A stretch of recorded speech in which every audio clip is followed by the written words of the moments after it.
السلام علیکم ورحمۃ اللہ وبرکاتہ۔ جیسا کہ ہم پہلے آپ کو ضمیر منفصل کے بارے میں ریکارڈنگ کر کے سمجھا چکے ہیں، اور انشاءاللہ عزیز آپ نے سن کر اس سے استفادہ بھی کیا ہوگا۔ ضمیر کی دو قسمیں ہوتی ہیں، ایک ضمیر متصل ہوتی ہے، ایک منفصل ہوتی ہے۔ منفصل وہ جو جدا ہوتی ہے، جیسے یہاں پر ہم نے ترتیب سے ذکر کیے ہیں، منفصل کو متصل کے ساتھ لکھا ہے۔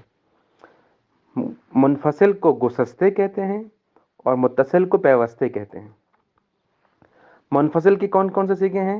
من، میں، تو، تم، او، وہ، ما، ہم، شما، آپ، آنہا، وہ سب۔ کیسے پڑھیں گے؟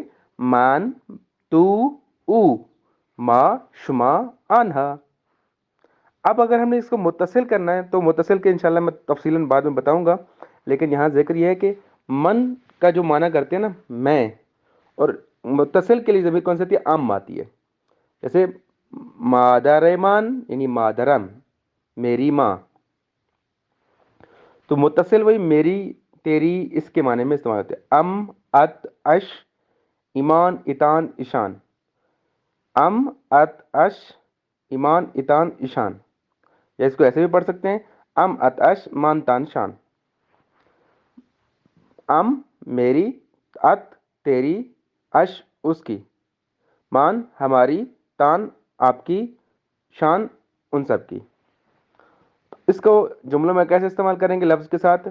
مادر من، مادرم، مادر تو، مادرت، مادر او، مادرش، مادر ما، مادر مان، مادر شما، مادر تان، مادر آنہا، مادر شان۔ تلفظ کرنے کا طریقہ یہ ہے کہ ام، ات، اش، ان میم، تے اور شین سے پہلے زبر کا ساؤنڈ دیں گے۔ جو بھی اسم آئے گا اس کے آخر میں زبر دے کر میم کے ساتھ ملائیں گے، یعنی مادر، مادرم، ام کا ساؤنڈ دیں گے، یعنی میم کے سے پہلے زبر دیکھیں۔ ام، ات، اش ان تینوں زبر کے ساتھ پڑھیں گے، اور جو باقی جمع کے تین ہیں ان کو زیر کے ساتھ پڑھیں گے، یعنی مادر مان، مادر تان، مادر شان۔ اس لیے میں نے اس کو پڑھا ایمان، اتان، ایشان، اس طرح کر کے پڑھیں گے۔